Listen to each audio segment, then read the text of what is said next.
নমস্কার, আসাম প্রাইম নেটওয়ার্কে আমি ইন্দ্রাণী আপনাদের স্বাগত জানাচ্ছি।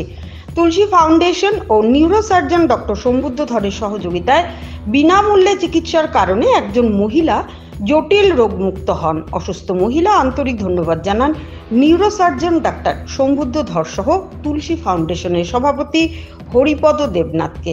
শিলচর কনকপুর রোডের শ্যামানন্দ লেনের বাসিন্দা সেতু রায়ের স্ত্রী শেফালি রায় বিগত কয়েক মাস থেকে কোমরের একটি নার্ভের গন্ডগোলের কারণে তিনি বিছানায় পড়ে যান। ওনার অসুস্থ স্বামী বিভিন্ন জায়গায় গিয়ে স্ত্রীর চিকিৎসার জন্য সাহায্য চাইলেও কেউ আর এগিয়ে আসেন নাই। এমতাবস্থায় তুলসী ফাউন্ডেশনের সভাপতি হরিপদ দেবনাথের নজরে বিষয়টি আসে। তিনি সঙ্গে সঙ্গে এই অঞ্চলের বিশিষ্ট নিউরোসার্জন ডাক্তার সম্বুদ্ধ ধরের সঙ্গে বিষয়টি নিয়ে আলোচনা করেন এবং ডাক্তার সম্বুদ্ধ ধর অসুস্থ শেফালি রায়কে নিয়ে আসার জন্য বলেন ও তিনি শেফালি রায়ের কোমরের নার্ভের অপারেশন করে ওনাকে সুস্থ করে দেন। এর পরিপ্রেক্ষিতে সুস্থ হয়ে শেফালি রায় তার পরিবারের সদস্যরা নিউরোসার্জন ডাক্তার সম্বুদ্ধ ধর ও তুলসী ফাউন্ডেশনের সভাপতি হরিপদ দেবনাথ মহাশয়দেরকে আন্তরিক ধন্যবাদ ও ঈশ্বরের কাছে ওনাদের শ্রীবৃদ্ধি কামনা করেন এবং তুলসী ফাউন্ডেশনের সভাপতি হরিপদ দেবনাথ বলেন এভাবে যেন সবসময় অসহায় মানুষের পাশে থেকে কাজ করে যান। আমার এক বন্ধু কনকপুরে থাকে আর কি, তো আমার বন্ধু আমার একদিন ফোন করছে এরকম কনকপুরে দীর্ঘ 3 মাস থাকে আর কি একজন পেশেন্ট খুব ভুক্তভোগী, কিন্তু তাই আর্থিক অবস্থা খারাপ হওয়ার কারণে কোনো চিকিৎসা এরকম করতে পারেন না।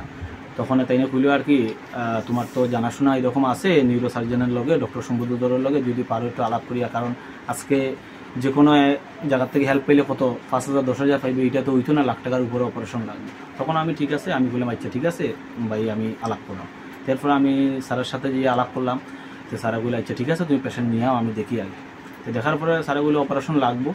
তো এরপরে আমি স্যারের রিকোয়েস্ট করলাম যে স্যার এরকম পেশেন্টটা আর্থিক দিয়ে খুবই দুর্বল, তাই কোনো টাকা পয়সা এরকম নাই দিতে পারবো, তাই আপনার কাছে ওইটা অনুরোধ আর কি, আপনি যদি এটা ফ্রিতে করে দিন তো এই পেশেন্ট খুবই ভালো হইব, এবং কারণ টাইনের উপরে সংসারটা চলে।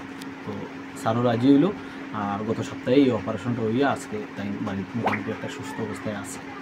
তো অ্যাকচুয়ালি কি ডক্টর সম্বুদ্ধ ধর বিগত দিনে আরও অনেকটা কেস এরকম, যখন কোনো সময় অনুরোধ করি এরকম গরিব হোক তখনই তাই নিয়ে ফ্রিতে অনেক কিছু করে, যে কোনো পেশেন্টে যদি আজকে ভিজিটও যদি অক্ষম থাকে যদি অনুরোধ করি তাই নিয়ে এরকম দিয়া দেয়। কারণ শিলচরের মধ্যে বহুত ডক্টর আছে, আজকে যদি এইভাবে গরিবের পাশে যাইয়া ধরে সব ডক্টর যদি এরকম ভালো ভালো ডক্টর যদি দাঁড়ায়, তারা অনেক গরিব অনেক ভুক্তভোগী রোগের থাকিয়া তারা মানে বাঁচতে পারবো।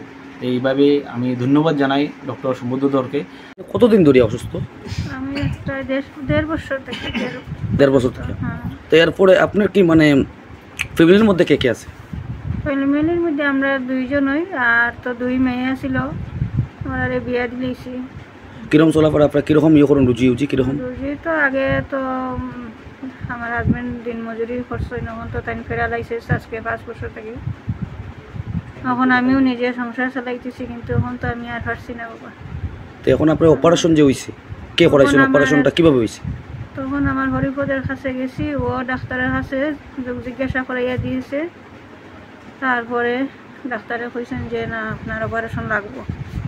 আমি বলছি স্যার আমি তো অপারেশন করতে আমি অক্ষম, কারণ আমার ছেলে নাই, আমার হাজবেন্ডও দিন মজুরি ছিল, কিন্তু এখনও 5 বছর থেকে প্যারালাইজ। মেয়েরা বিয়া দিছি ঠিক, কিন্তু ওরাও গরিব, যতটুকু পারে তারা হেল্প করে, কিন্তু এত টাকা পারতো না। তারপরে হরিপদে ডক্টরের লগে মাতিয়া ফ্রিতে অপারেশন করাইয়া দিছে। ওটাও আমি এখন 4-5 দিন ধরে সুস্থ আছি। ওটাও ডাক্তারের অনেক অনেক ধন্যবাদ, আমার হরিপদেরও ধন্যবাদ। ওরা যেন ভগবানের কাছে প্রার্থনা করি ওরা যেন সারা জীবন সুস্থ শরীরে থাকে, আর গরিবের পাশে যেন সবসময় এরকম দাঁড়ায়।